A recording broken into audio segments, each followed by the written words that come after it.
A continuación, Cuida tu Corazón.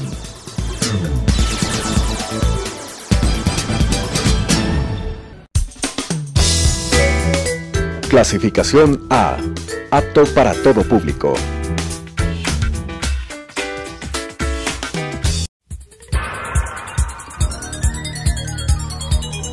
Las opiniones vertidas en este espacio por la producción y dirección del programa son de exclusiva responsabilidad de sus autores y de quienes intervienen en ellos.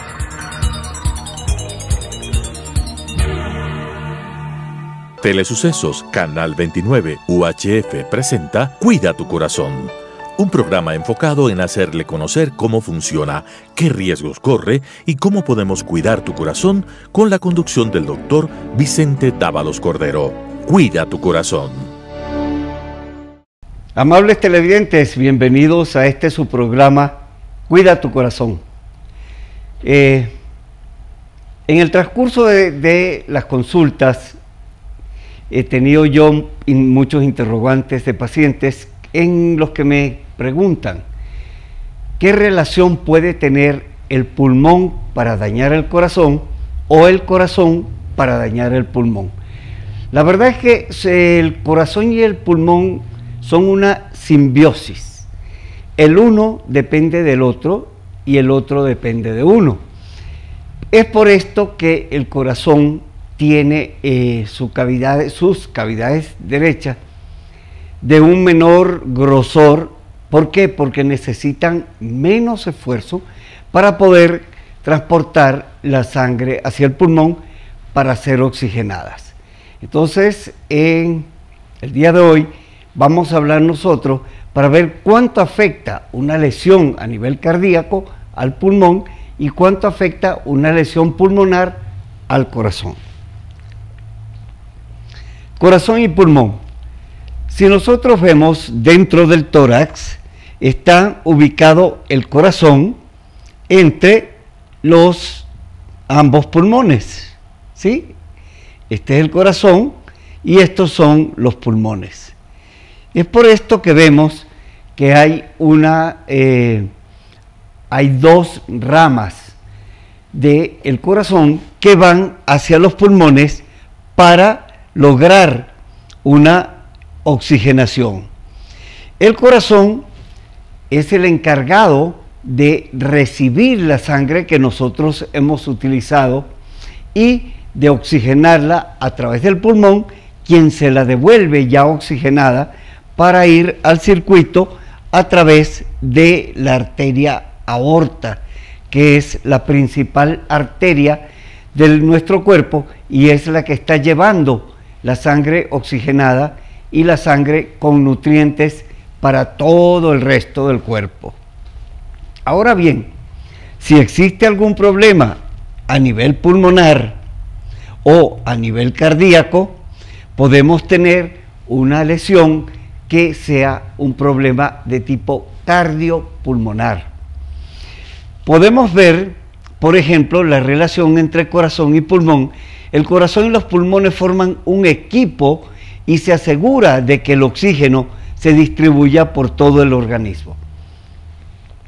El momento que nosotros inspiramos, o sea, metemos aire a nuestros pulmones, le estamos llevando esa carga de oxígeno para que sea distribuida por el corazón a través de todo nuestro organismo.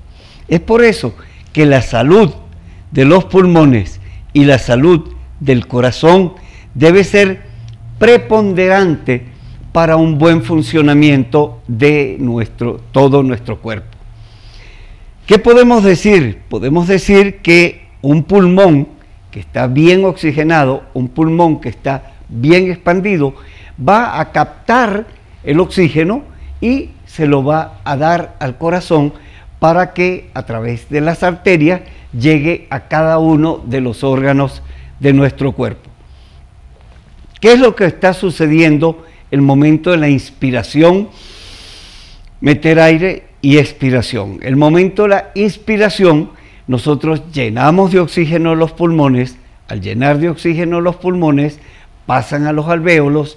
Los alvéolos son como unas bolsitas que están formando el pulmón, y esas bolsitas, el momento de la inspiración, se expanden, captan el oxígeno y luego captan el CO2, que es lo que nosotros exhalamos.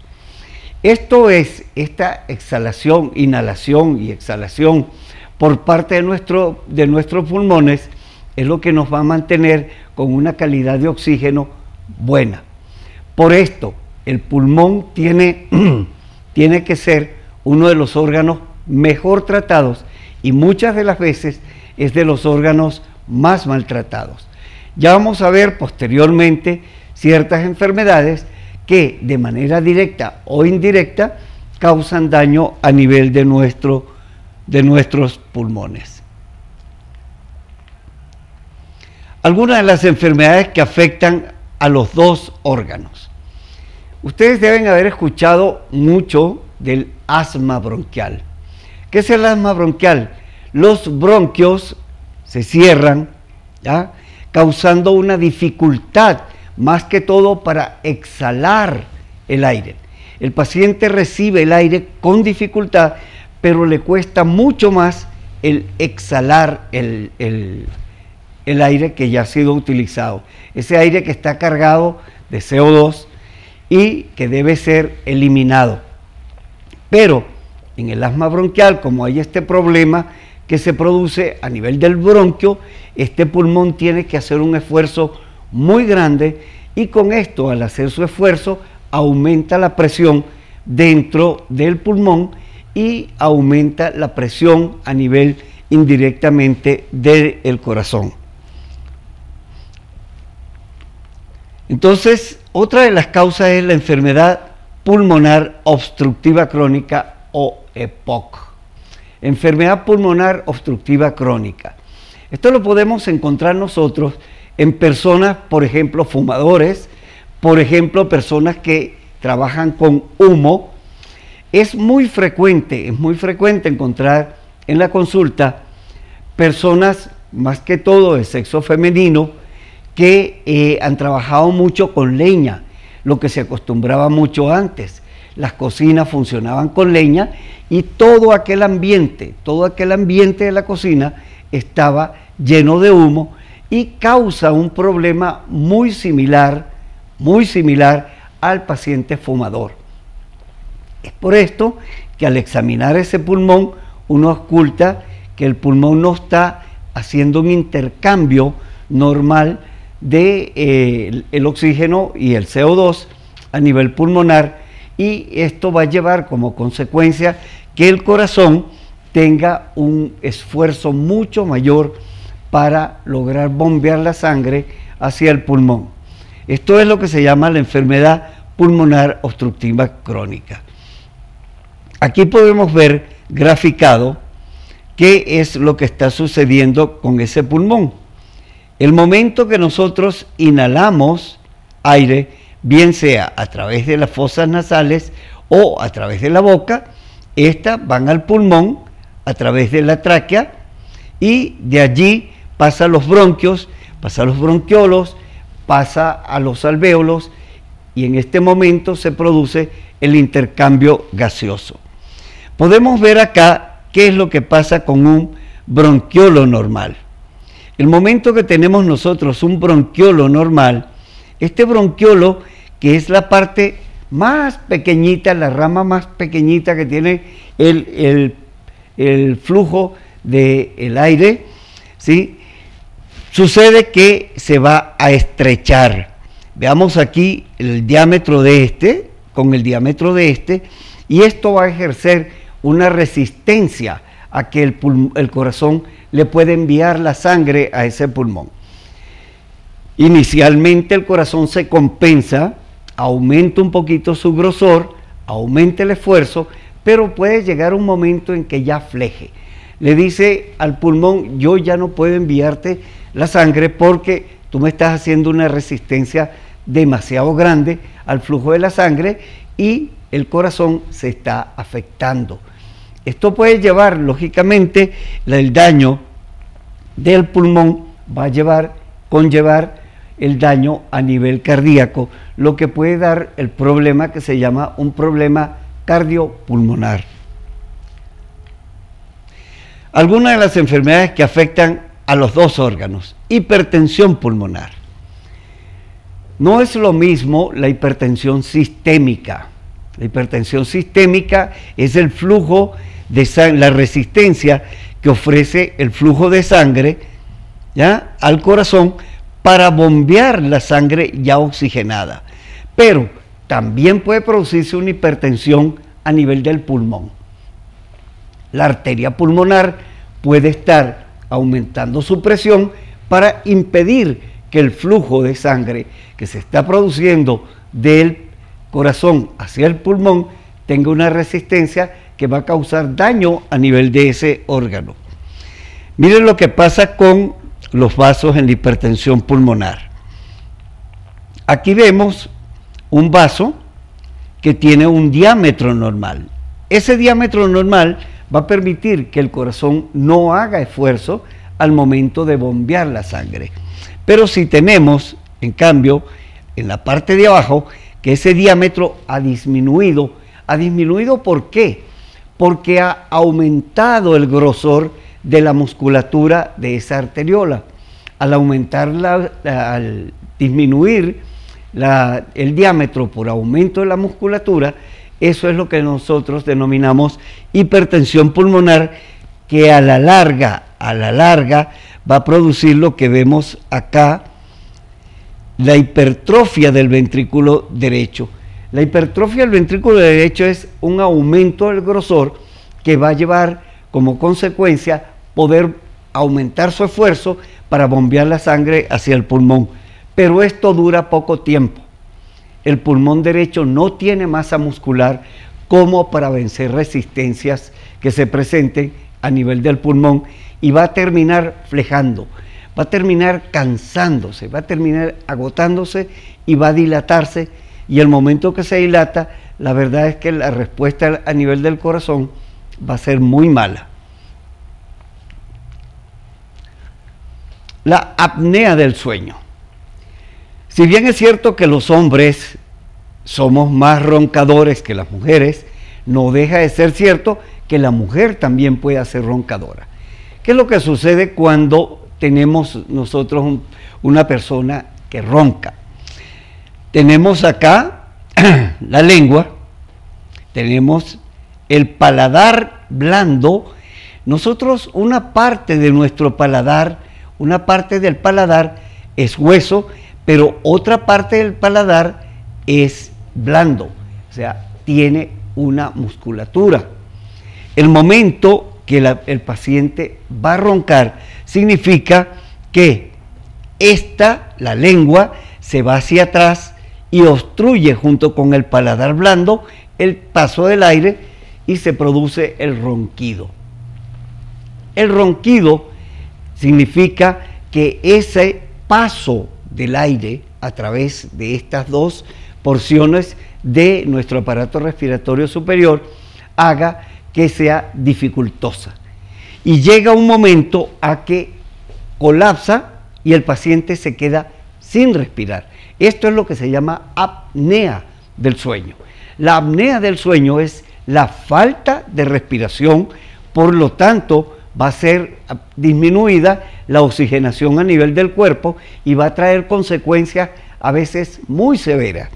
Por esto, el paciente obeso, el paciente con mucho sobrepeso, ese paciente que ha engordado inclusive su lengua, ¿ya?, vaya a tener este problema de la apnea del sueño. Esta apnea del sueño, el momento que es muy prolongada o que es muy frecuente, va a traer como consecuencia una desoxigenación de nuestro cuerpo, que si el paciente tiene un problema a nivel coronario o a nivel arterial de todo nuestro cuerpo, puede conllevar reacciones fatales. Por esto, el paciente que tenga una apnea de sueño debe realizarse una prueba que se llama la prueba del sueño. En este momento, los especialistas van a decir: mire, usted se queda sin respirar tanto tiempo, tantas veces al día, y esto está afectando su corazón.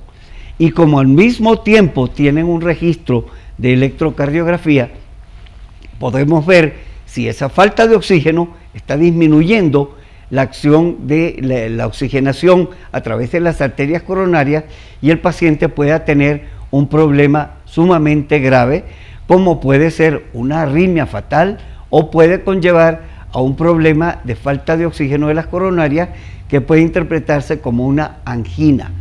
La angina de pecho no es más que la disminución del flujo oxigenado hacia el corazón a través de las coronarias, pero por un tiempo limitado. Luego vuelve a reponerse ese flujo y ese corazón vuelve a la normalidad. Pero la angina de pecho es un predictor de un infarto cardíaco en ese paciente.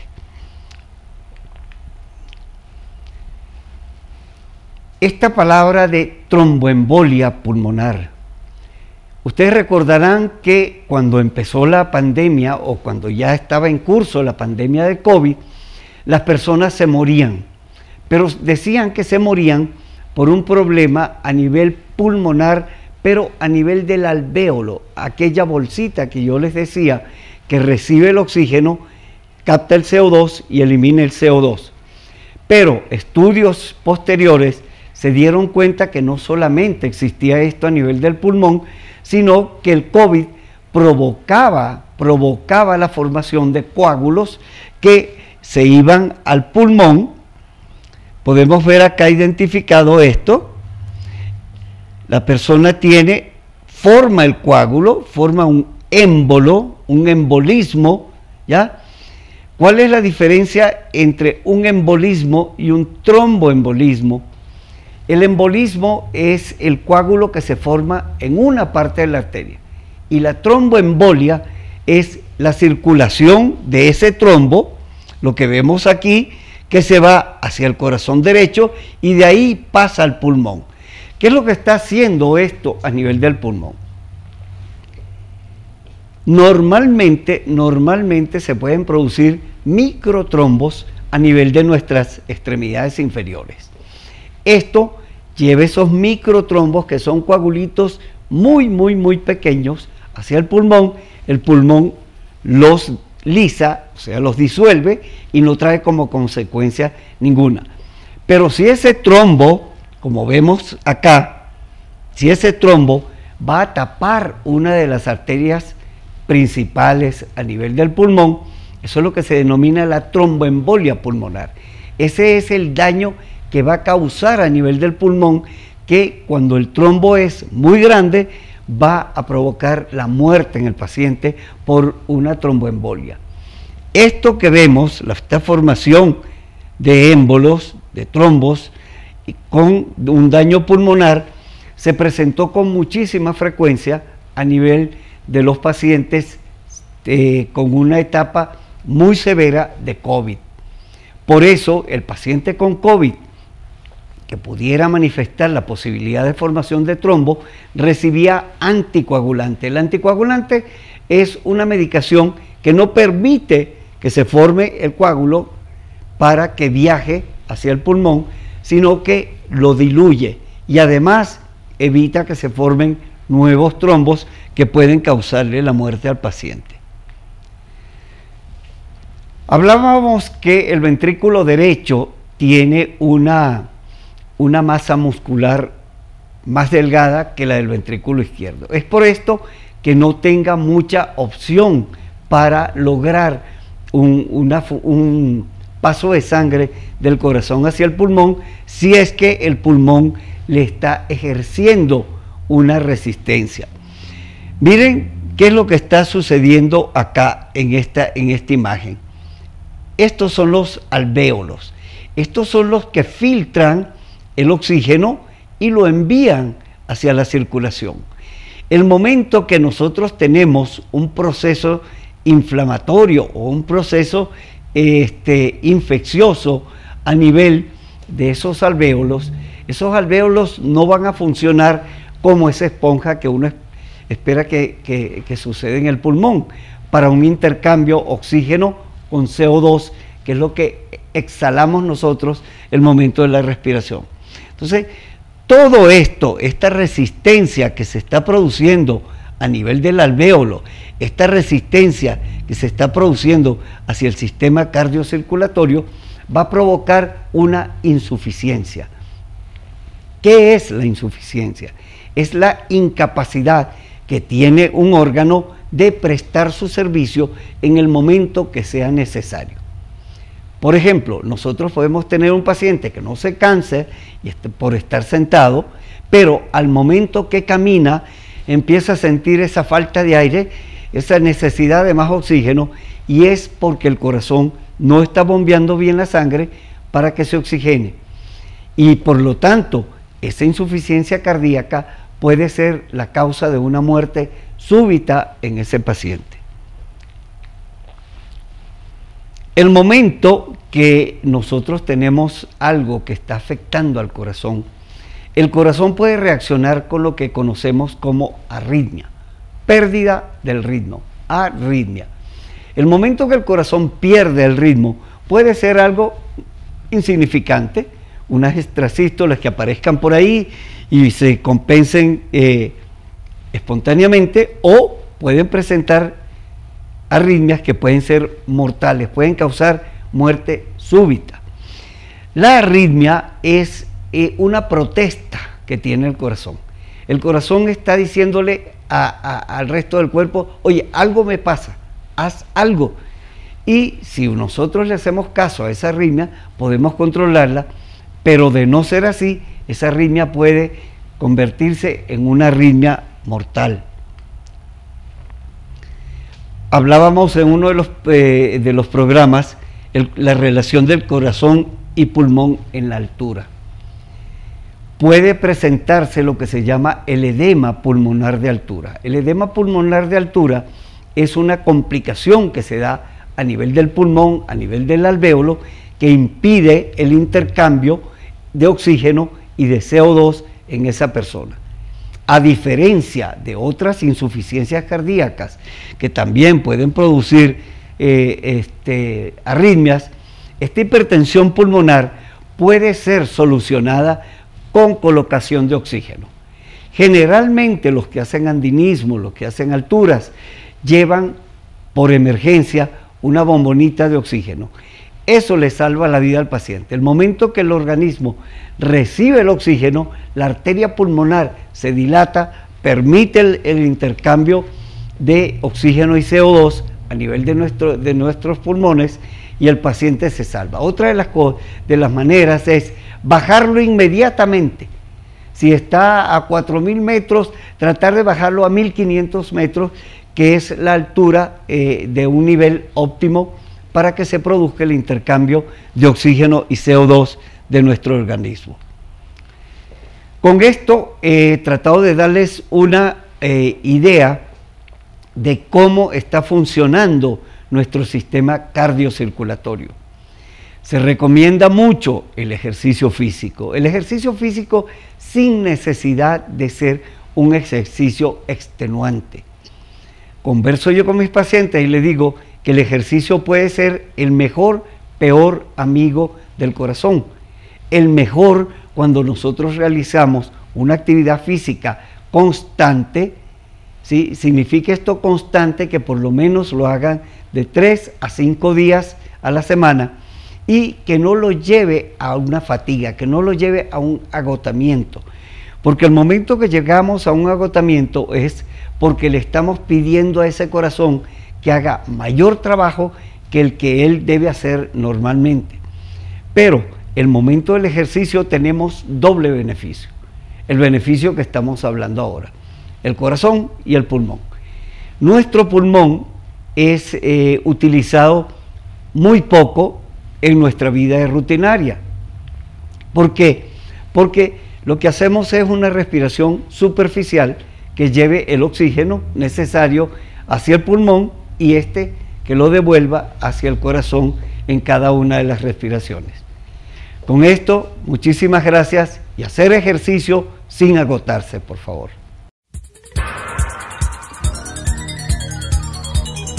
Las opiniones vertidas en este espacio por la producción y dirección del programa son de exclusiva responsabilidad de sus autores y de quienes intervienen en ellos.